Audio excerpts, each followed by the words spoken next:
एक बारबी नाम का आदमी एक गड्ढा खोदता है और उसमें एक लाश को दफना देता है। बारबी उस टाउन का नागरिक नहीं था। वो अपनी कार में बैठता है और टाउन से बाहर जाने लगता है। उसके सामने से एक पुलिस की कार आती है, लेकिन पुलिस उस पर ज्यादा ध्यान नहीं देती और वो आगे निकल जाता है। थोड़े और आगे जाकर उसकी कार के सामने कुछ गाय आ जाती हैं। वो अचानक से मुड़ता है और एक फार्म में आ जाता है। जैसे ही वो कार से बाहर निकलता है, अचानक से ऊपर से एक नुकीली इनविजिबल चीज नीचे आ गिरती है। बारबी देखता है कि उस नुकीली चीज की वजह से एक गाय बीच में से दो हिस्सों में कट गई है। वो चीज इतनी नुकीली थी कि आसपास के कुछ घर भी उसके वजह से कट गए थे। तभी वहां पर एक जॉय नाम का लड़का आता है। वो बारबी से पूछता है, क्या तुम ठीक हो? वहीं दूसरी तरफ पुलिस को पता चलता है कि उस टाउन के सारे सिग्नल्स कट चुके हैं। अब ना ही वहां पर बिजली है और ना ही वो किसी और से कम्युनिकेट कर सकते हैं। तभी उस टाउन के ऊपर से उड़ रहा एक एयरक्राफ्ट उस इनविजिबल दीवार से टकराता है और क्रैश हो जाता है। ये देखकर लोग और ज्यादा घबरा जाते हैं और उन्हें कंफर्म हो जाता है कि ये सिर्फ एक दीवार नहीं बल्कि एक कंप्लीट डोम है जिसने आधे शहर को कवर कर लिया है। वहीं एक रेडियो स्टेशन पर दो लोग सिग्नल लाने की कोशिश कर रहे थे ताकि उनकी रेडियो की रेटिंग बढ़ जाए। वहीं सामने से तेज रफ्तार से एक फायर फाइटिंग ट्रक आ रहा था। बारबी उसे दीवार के इस तरफ से इशारा करके टकराने से बचा लेता है। तभी वहां पर दो पुलिस वाले आते हैं और उस दीवार को टच करके देखते हैं, जो कि उनके समझ के परे थी। तभी वहां पर उस शहर का एक काउंसिल आता है जिसका नाम था बिग जिम। उसे भी उस इनविजिबल दीवार के बारे में कुछ समझ नहीं आ रहा था। वहीं उसी शहर में एक जूनियर नाम का लड़का एक एनजी नाम की लड़की के साथ इंटीमेट हो रहा था। एनजी पेशे से एक नर्स थी और जो की बहन थी। जूनियर एनजी से कहता है कि वो उससे बहुत प्यार करता है, लेकिन एनजी कहती है कि वो उसके बारे में ऐसा फील नहीं करती।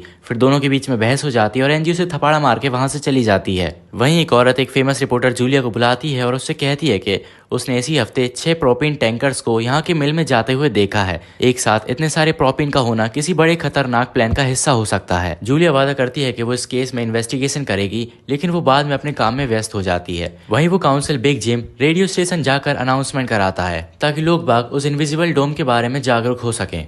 वहीं एक फैमिली कार से कहीं जा रही होती है। वो रेडियो में उस अनाउंसमेंट को सुनती है, लेकिन वो सोचते हैं कि वो कोई एडवर्टीजमेंट होगी और उसे इग्नोर कर देते हैं, जिससे उनकी कार उस दीवार से टकराते टकराते बच जाती है, क्योंकि उससे पहले एक ट्रक उस दीवार से टकरा जाता है, जिसे देखकर वो अचानक ब्रेक लगा देते हैं। इतना बड़ा इंसिडेंट देखकर उनकी बेटी को दौरे चढ़ने लगते हैं। उस समय वो किसी पिंक स्टार के बारे में बोलती है और बेहोश हो जाती है। वो लोग उसे हॉस्पिटल लेकर जाते हैं, जहां पर पहले से ही काफी ज्यादा भीड़ थी। वहीं जूलिया और बारबी लोगों की मदद कर रहे थे उन्हें हॉस्पिटल तक पहुंचाने में।